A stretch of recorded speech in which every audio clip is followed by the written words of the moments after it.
Ito ay naganap noong December 31, 2024. Bago lumipas ang taong 2024 ay gumawa muna kami ng masayang alaala at isang adventure.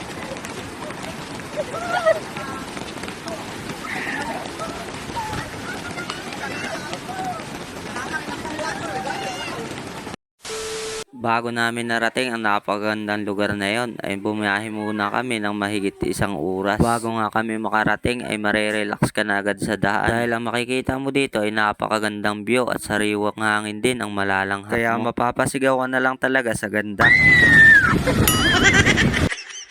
May tinawid din kaming maliit na ilog. Sa kabila naman nito ay meron din namang kalsada na ginagawa. Hindi pa man ito tapos at hindi pa simentado, ay hindi naman ito makakaantala ng biyahe nyo. Dahil patag na patag naman ang ibabaw nito. At mapapawaw ka na lang talaga sa napakagandang view. Malapit na rin tayong makarating at makikita nyo na rin nga dyan yung kadugtong ng ilog na pupuntahan natin. Pakarating-rating nga namin ay tinignan ko ang ilog at medyo malakas nga ang agos ngayon dahil nag-uulan. First time nga lang din namin dito pumunta, nakikita lang namin ito sa mga post sa Facebook. Dahil dito nga lang din ito sa Oriental Mindoro ay pinunta namin ngayon. Kaya hindi pa kami pamilyar sa daan, kaya naglakad na lang muna kami dahil hindi na nga makakapasok yung aming sasakyan. At sa kalalakad nga namin ay may nakita kami dito na lumang sinaunang bahay na napakalaki talaga. Tatawa nga ako dun sa mga kapatid kong babae at sabi para daw bahay ng wrong turn.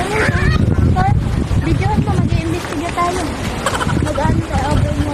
May bahay na wrong turn. Kaya nga, May mga kalabaw. Ano? May mga kalabaw. Magtabi po kayo. May mga kalabaw. Buaya nga dito yun. Sa gilid, buaya. maya pa ay nakita na rin naman namin yung daan, kaya inakay ko na si Clint at saka si Rans dahil medyo matarik nga ito. Madulas ang daan dahil nag-uulan. O, mag-vlog ka. Dito kami ngayon sa Paitan River. Pupunta natin. Tingnan natin kung gaano kaganda ang Paitan River. Make a U-turn, then turn left. Sagot ka. Google Map. Dito ang daan papunta doon. Nakita na namin kadugtong pero hindi pa yung pala ang final.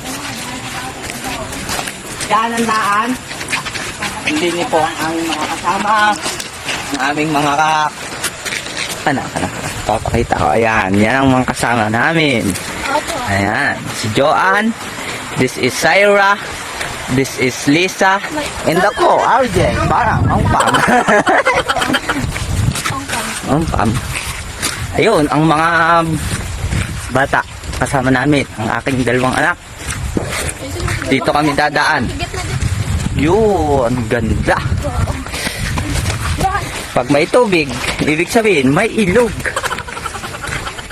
At sa una-unahan ay medyo palusong nga ang daan. Kaya binuhat ko na nga laang dito si Kinkin at baka magtimbalong pa. Kaya ito ay masasabi mo talaga na masaya na mahirap na alaala. Pero sa oras na makarating ka sa part na ito ay marirealize mo na sulit pala lahat ng pagod mo. Nakarating lang kami dito ng biglaan dahil nakita lang ito ng kapatid ko na si Joan at si Sarah sa Facebook at maganda nga daw puntahan. At hindi na nga kami nagdalawang isip, pinunta namin to kaagad. Sabi ko nga ay maganda din tong alaala bago lumipas ang taong 2024. Hanggang sa inabot na nga kami dito ng napakalakas na ulan pero wala pa rin makakapigil sa amin. Kahit ang baon nga lang namin dito ay puro sitcherya dahil mag-aalas 4 na rin kami nung makarating dito. 1 PM na rin kasi nung magkayayaan. Kaya hapon na rin nung marating namin to. At sa mga oras na to ay bumuhos na nga ang napakalakas na ulan kaya nagpasya na rin kami na umuwi dahil magagabi na rin naman. Sabi ko nga ay baka bumaha nga yung aming dadaan ng ilog. At pinauwi nga lang kami at bigla rin tumila yung ulan. Kaya sabi ko nga next time babalikan natin yan.